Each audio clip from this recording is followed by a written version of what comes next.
The Diocese of Tulsa, Oklahoma. The story of the faith in this region began with the humble labors of Irish railroad workers. It was sustained through the prayerful guidance of French Benedictine monks, and carries on today under the leadership of its current apostle, Bishop David A. Konderla.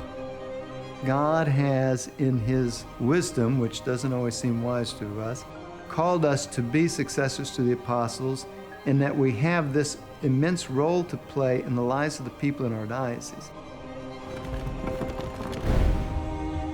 This is the story of the bishops of America, the shepherds of the past and the shepherds of today, who through their callings and ministry carry the church into the future. It's also the story of their parish, their church, the cathedral.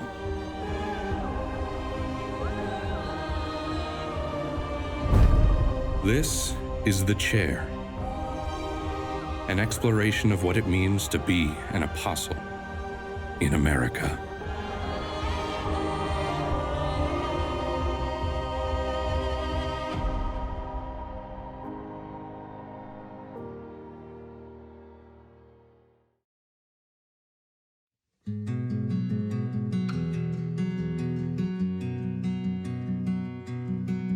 Located in northeast Oklahoma, Tulsa sits along the Arkansas River between the Osage Hills and the foothills of the Ozarks, a region known as Green Country.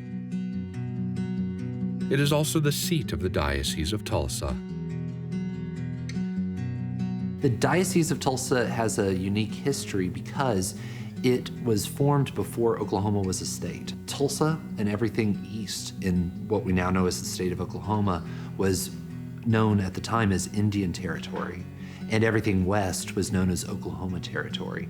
Oklahoma Territory was becoming and being organized as the state of Oklahoma, yet Indian Territory retained some of the tribal sovereignty that we've ironically returned to today. Indian Territory, originally established to accommodate the relocation of tribes such as the Creeks, Seminoles, Cherokees, Senecas, and Shawnees, among others. Well, these Native American tribes were forcibly moved into the region after the passage of the American Removal Act of 1830, when they were forced to surrender their lands east of the Mississippi to the federal government. Between 1830 and 1850, over 60,000 Native Americans were removed from their ancestral homes and marched to these lands, a journey which has become known as the Trail of Tears. Catholic presence in these early days was quite small. However, there were missionary priests who worked with the tribes during these dark and challenging times. Some of the Jesuits, particularly a Jesuit priest named Charles Van Quackenborn, come to work with the Native American communities in the Oklahoma area.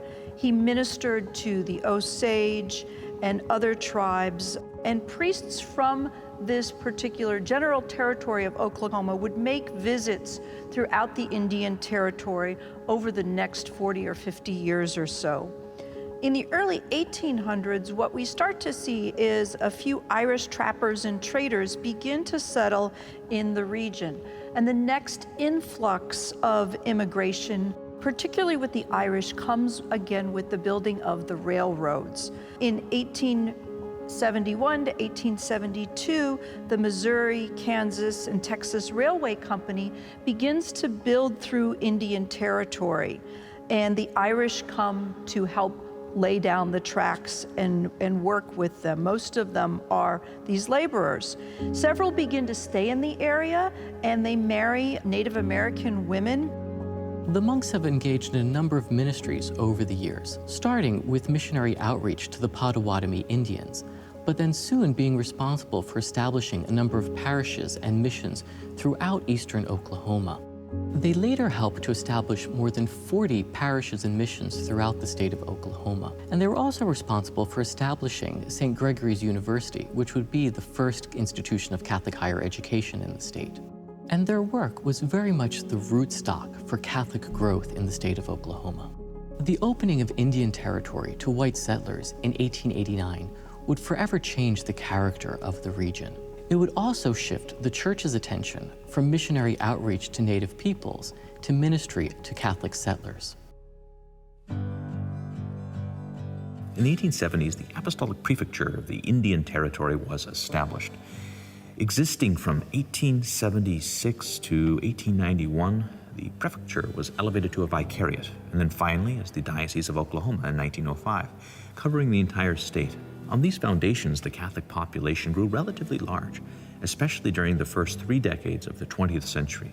As many immigrants and settlers were drawn into the region by oil, many of these newcomers brought with them their Catholic faith, soon making the Catholic population of Tulsa larger than anywhere else in Oklahoma.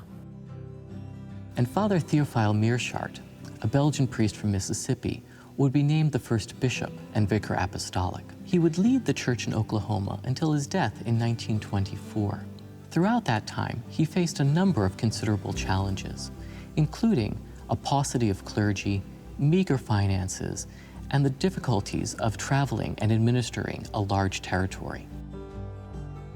He made numerous trips to Europe in order to recruit priests and solicit funds, finding it easier to import priests to work in Oklahoma than to try and cultivate a diocesan clergy, given the few number of Catholics who were resident in the state at the time. One of the very important issues that the bishop encounters while he's overseeing the territory is he's known as having initiated in 1918 what becomes known as the sacramental wine case. Oklahoma, when it entered the Union, was a dry state. This sacramental wine case becomes a very notable event in America in that it challenged Oklahoma's what they called the bone dry law. And this law was a law that stipulated that it was unlawful for anyone in the state to possess any liquor or receive directly or indirectly from a common source or a carrier, which included the Catholic Church and their use of wine during Mass or for sacramental celebrations. In 1918, the Oklahoma Supreme Court ruled that the distribution of wine for sacramental purposes would be exempt from the law. So the bishop was very successful in making sure that the wine for the celebration of the Eucharist was part of the Oklahoma Masses.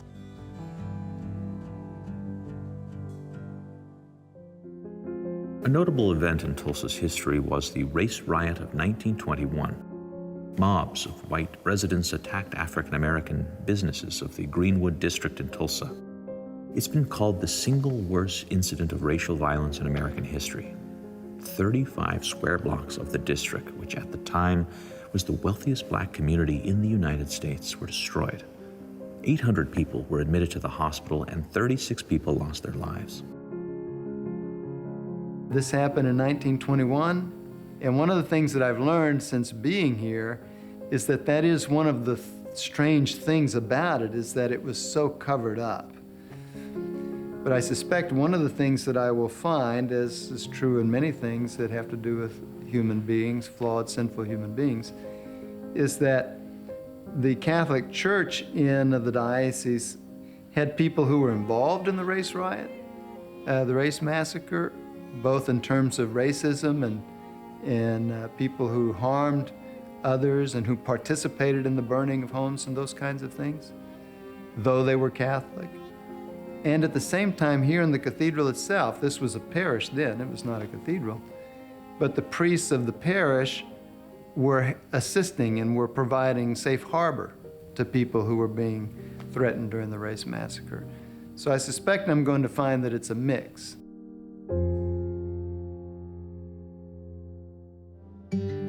Originally, all of Oklahoma fell under the Diocese of Oklahoma City when it was established in 1905.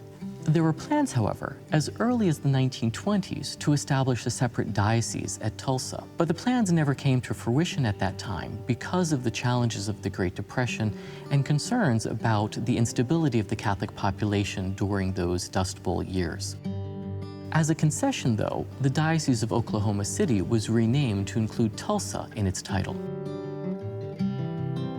In 1973, Pope Paul VI decided that Oklahoma's solitary diocese should be split in two, establishing the Diocese of Tulsa to minister to the Catholics on the eastern part of the state and the Diocese of Oklahoma City for the west. Bishop Ganter was consecrated as the diocese's first bishop, where he served for 5 years. At this point, Holy Family, located in the heart of Tulsa and the city's first parish, was elevated to become the cathedral of the diocese.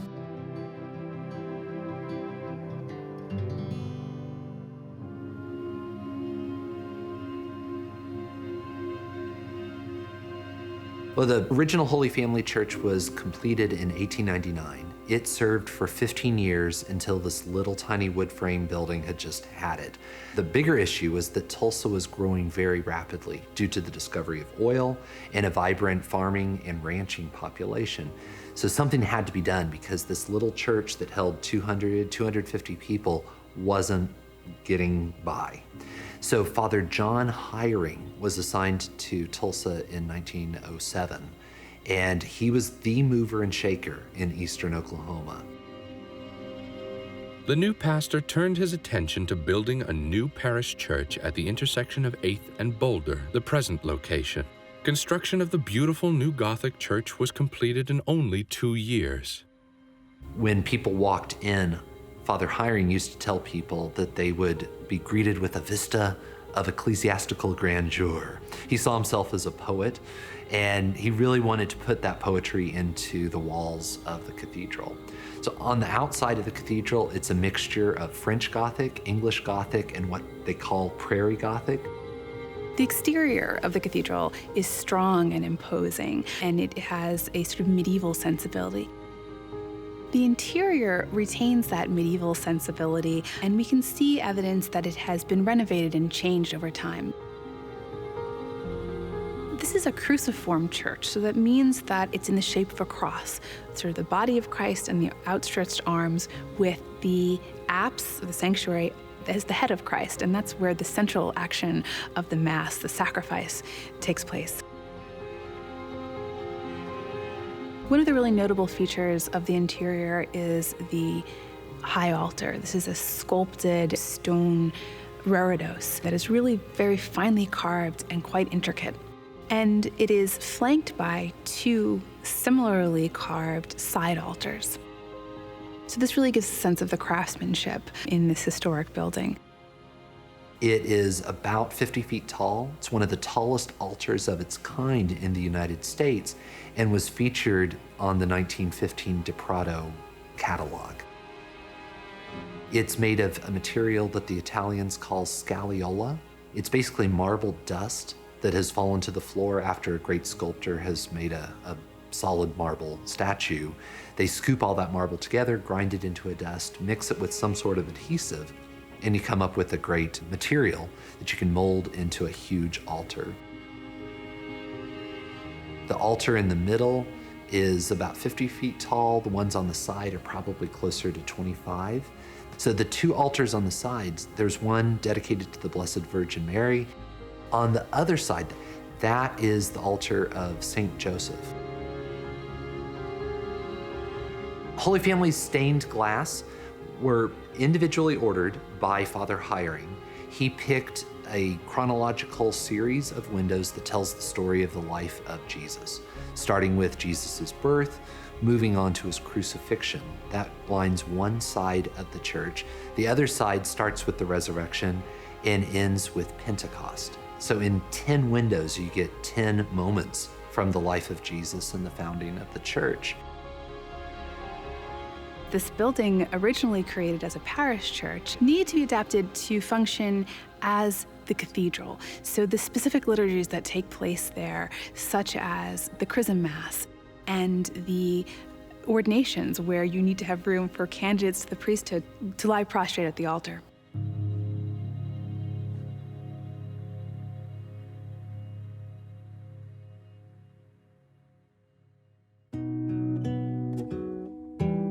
The chair in Holy Family Cathedral symbolizes Bishop Konderla's authority as the Apostle of Tulsa. I'm the second in a family of 12 children, 6 boys, 6 girls. My parents were an insurance salesman. My dad, my mom was a labor and delivery nurse. We lived out on the edge of a small town at the time. Went to Catholic school all the way up through the 8th grade. That was as far as our school went in those years. I was an altar server, grew up in the church. All of those, what we would call normal or stereotypical kinds of Catholic experiences. And yet with all of that, the sense of who Jesus was and that being the motivating factor of my faith didn't really gel till I was 23. I was asked to give a talk for a youth retreat. I was volunteering at the parish, helping with youth organization as a young adult, and the talk was supposed to be Christ in my life. Who was Christ in my life? How did I see Christ in my life? That was the first time I really sat down to think about that. I didn't make a real commitment as a young adult until that moment. That really changed everything. So I went from a person who was what we might call nominally Catholic, going to Mass on Sunday, and to a person who knew Jesus and knew that I wanted to be with Jesus and was actively trying to live as a Catholic. I had been approached when I was 20 by my pastor, who asked me if I ever thought about being a priest. I had a new motorcycle, I had a new job. I told him, no, I don't want to be a priest. I didn't think about that. And I meant it at 20. I wasn't putting him off or being mean or anything. I wasn't afraid. I just didn't have any interest. He and I visited about it over the next 8 or 10 months. He suggested I go on a retreat to the seminary, a come and see kind of weekend. I went. It just felt like home from the moment I went through the gates. St. Mary's Seminary in Houston. After graduating from the University of Dallas in 1989 with a bachelor's degree in history, he earned his Master of Divinity from the University of St. Thomas and St. Mary's Seminary.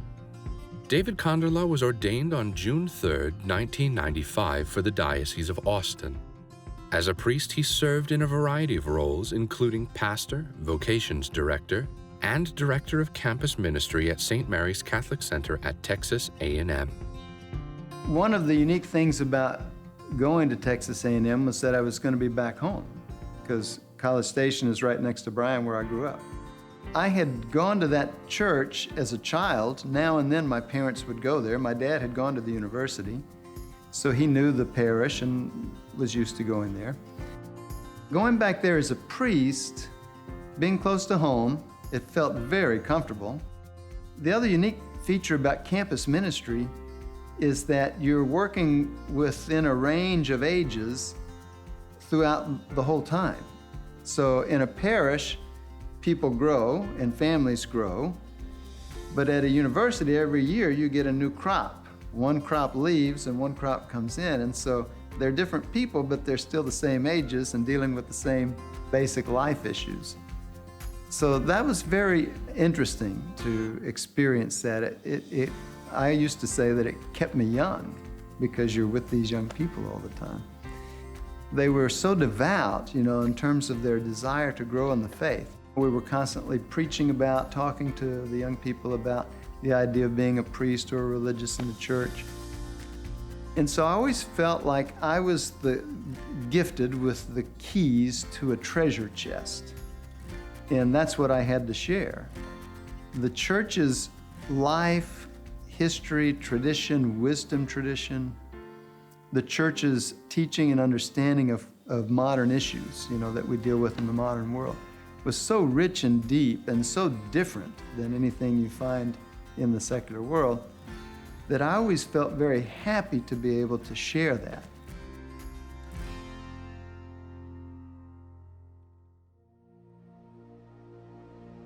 Bishop Konderla was appointed the 4th Bishop of Tulsa on May 13, 2016 by Pope Francis. I was in my office. It was about 10 in the morning. It was at the end of a semester, so we always had a big semester review kind of process going on. So it was always a busy time. And I had a number of things that I was trying to get done before an 11 o'clock meeting. And so I was busy at my desk The receptionist calls and says there's a guy on the phone for you. Who? What guy?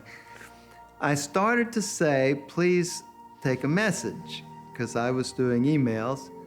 For whatever reason I didn't. I said, okay, go ahead and patch it through. This foreign-sounding voice, Vigano, and I'm listening, but I'm still doing this email. And I thought, okay, this is the mission preacher who's coming this summer. But then when he said nuncio, he said, I'm the papal nuncio. So then I was trying to catch up the whole rest of the call, because in my mind, this could not be happening. This is not happening. But it was happening. And he says, the Holy Father has appointed you as the Bishop of Tulsa. Do you accept? So it was easy to say yes, then it was hard to deal with. When the call's over and it's like a minute, your whole life changes in a minute, then you have to start dealing with, golly, what just happened?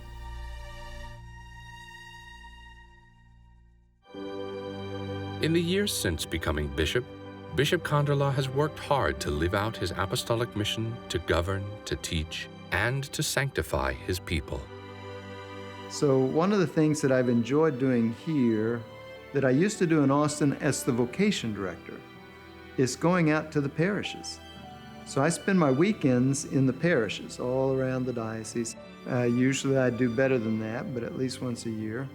The thing that I can do as a bishop that makes the most immediate difference in the lives of the people, and that also gives me the most immediate feedback in terms of the life of my ministry, is precisely going out to celebrate Mass with the people.